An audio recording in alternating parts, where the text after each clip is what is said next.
Glory and praise to you, O Lord Jesus Christ.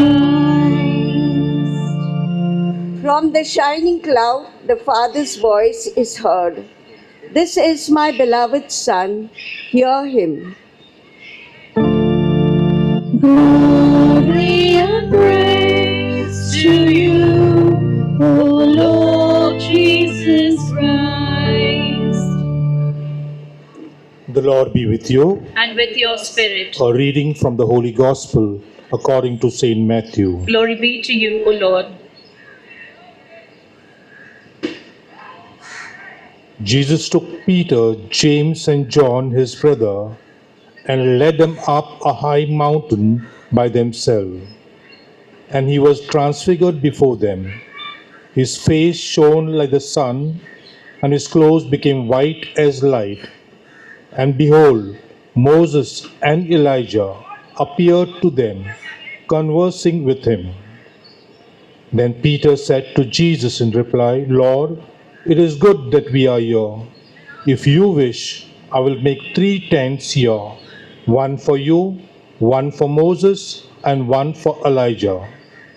While he was still speaking, behold, a bright cloud cast a shadow over them. Then from the cloud came a voice that said, This is my beloved Son, with whom I am well pleased. Listen to him.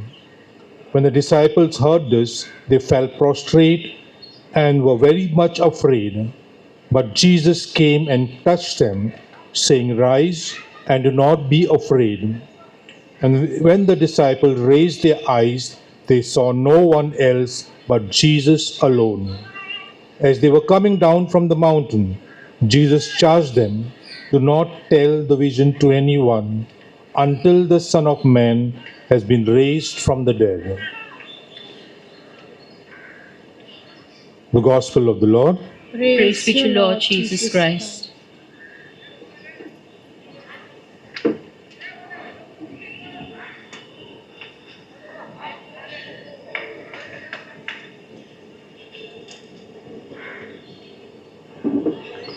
My dear sisters and brothers, all over the world, the news is only speaking today about the attacks in our own region. 2 countries decided to attack a third country, and in response, the third country is attacking some other countries. What is the consequence of all this?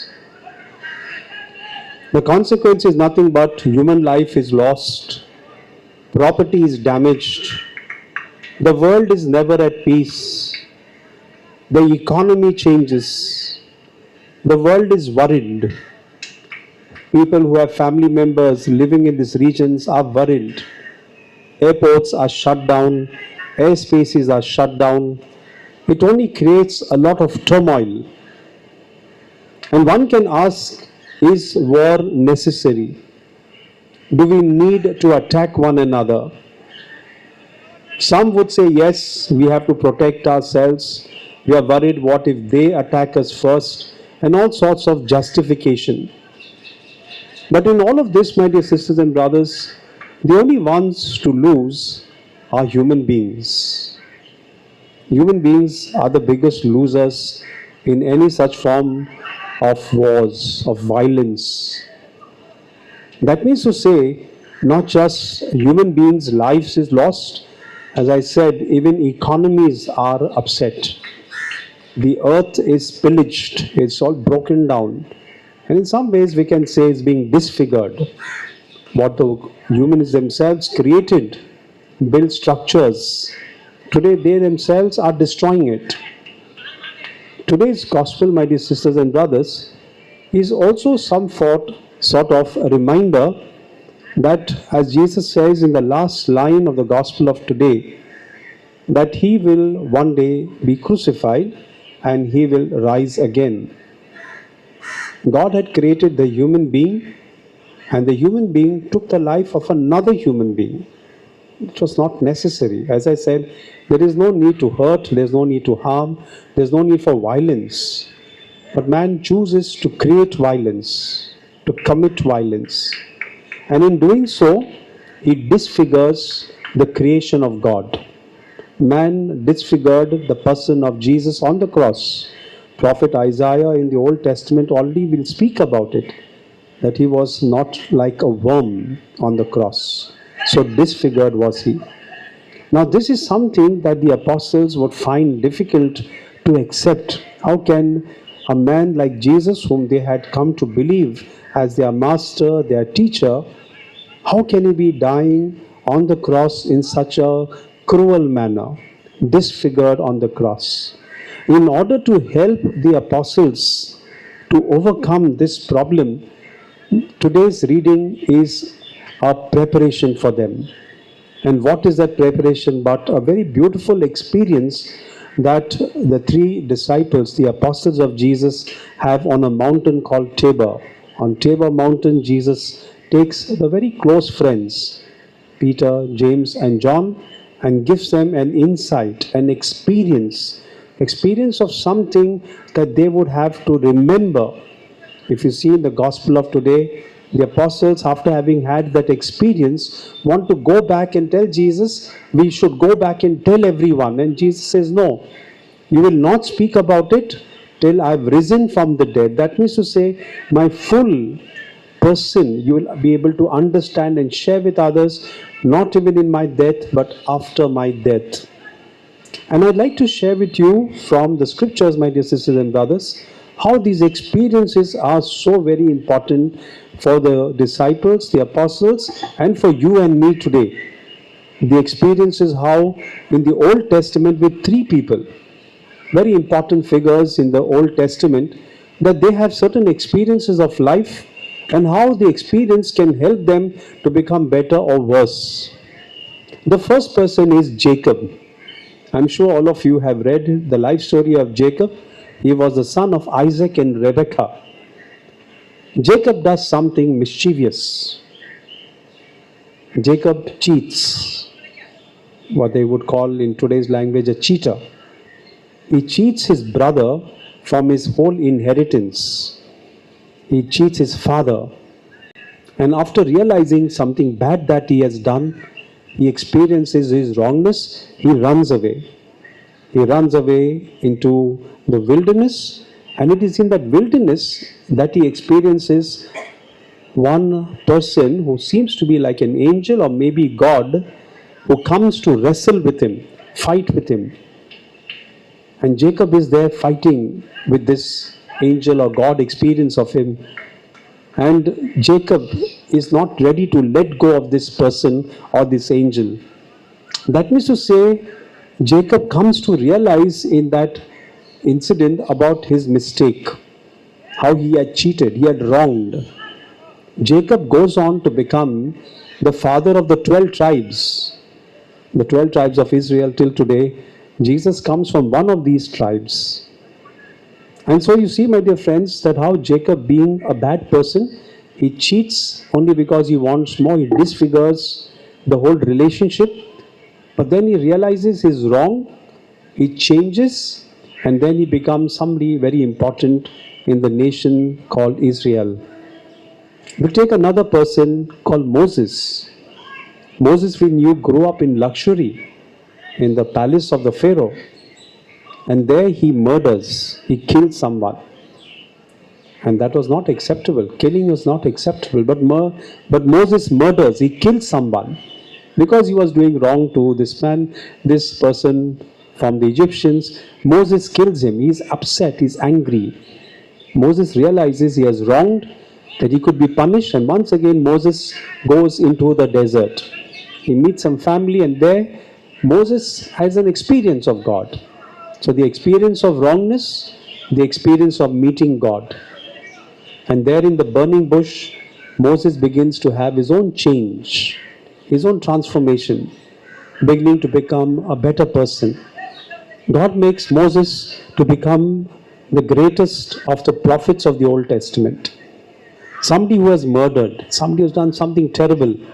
But having met God, he changes. His encounter becomes for him a life-changing experience. Moses becomes the greatest prophets even remembered till this day among the Jews. And the third person I'd like to share with you is the person of Elijah in the Old Testament. Elijah comes in contact with Ahab and Jezebel. Jezebel was a very wicked woman, and she was worshipping another god called Baal. And there was some famine over there, so they call on the prophets of Baal. That means they are not worshipping the real God, they are worshipping a statue. And they are called to pray to this Baal to bring rain. There's famine, people are dying of hunger, they are called to pray, but their prayers don't work. And so therefore Elijah comes and he prays. There is a change, and they want to kill this man called Elijah. Elijah runs away from them again into the desert, and there he has an experience of God. And the experience is not in the earthquake or the fire, but in silence. So in all these three persons, my dear friends, something happens in their life, something bad. They have that experience with God, and then from there onwards, this experience makes them better individuals. Elijah becomes one of the most important prophets of the Old Testament. He is most recognized even today among the Jews. I'm sure that all of us have sometime or the other done something wrong. We have sinned in some manner, maybe not to the extent of murdering or cheating to the extent what we hear in the life of Jacob, but we have done something wrong. The point is, my dear friends, have we had then therefore a God experience? Today's gospel reading shows us how there is a change. The change comes about in the external person of Jesus. And the apostles are very excited. They want to tell everybody, see, this is just not a man, but he is God. But then Jesus tells them, no, there is time. The fullness of this person who I am can be seen only after the death and then the resurrection. But when Jesus is arrested, the same apostles who had this experience, what happens to them? They deny Jesus. They betray him. They do something wrong. Instead of standing by him, they run away. They abandon him.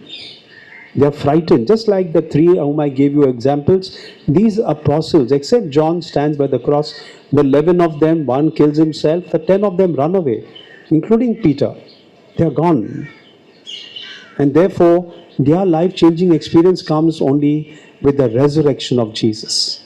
When they meet the risen Lord, their life changes. They're transformed. So Transfiguration is this festival, one of the big feasts of the church today, is to say that Jesus in his full glory shows us that he is not just human, but he is divine. And we all need to have that experience with the divine. Most of our experiences are human. We interact each day with our family, with our friends, in our workplaces. Those are human experiences, human interaction. But do you also make effort to have an experience of the divine? And sometimes that could be a failure, that we may think that by attending masses, by going for readings of scriptures, doing our novena services, praying the rosary, reading the Bible, maybe we are thinking that we are encountering God.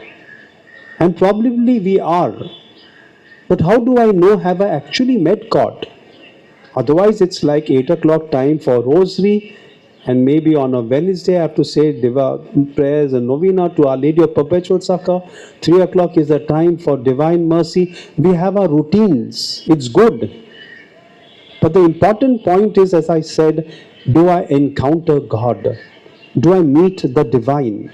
Do I experience that divine changing something in me? Just like the three of them and then the apostles I gave you.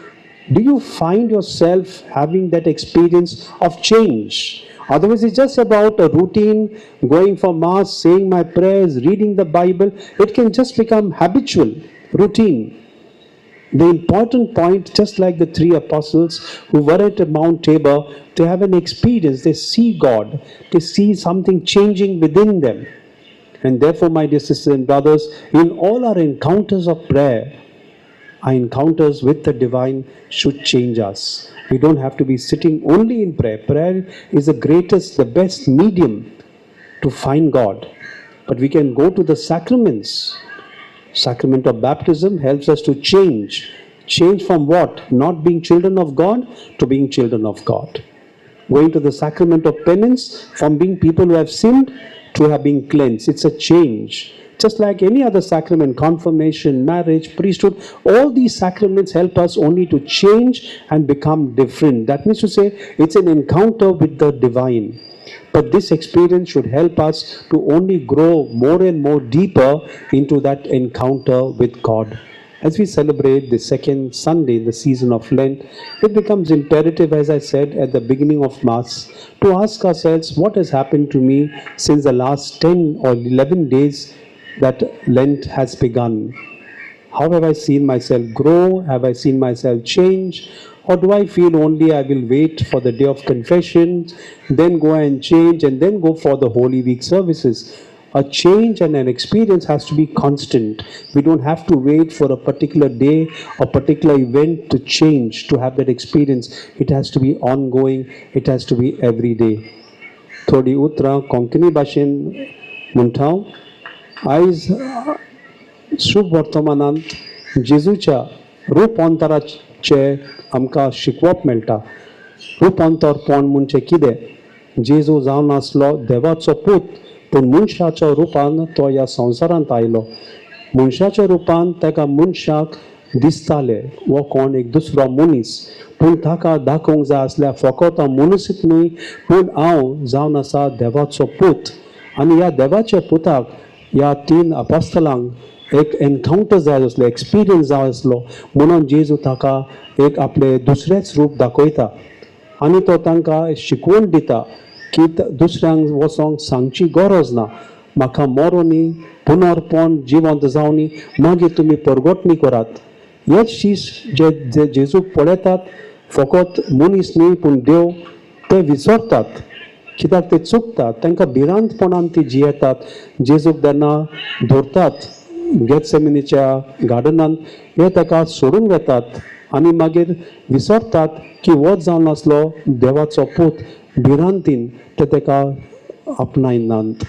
तो म्हज्या मोगाळ भाव भयणीनो, आमचे जिवितांत आमकां जायते बदल ह्या काळार जेन्ना आमी जेजूशी येता, मागण्यांक येता, आमी त्योच कोत्ता, जायती शिकवण घेता, आमी विचारूंक जाय म्हजें जिवीत कितलें म्हणून बदल जाता. फकत मिसाकूत वचून न्हय, त्योच करून न्हय, आमी देवाचपण आमी कोत्ता, हें सगळें बरें आमकां शिकवण दिता, एक मार्ग दाखयता. पूण ह्या मार्ग विशयी आमकां आमचें जिवीत बदल जाता वो ना तें आमी विचारून घेवया.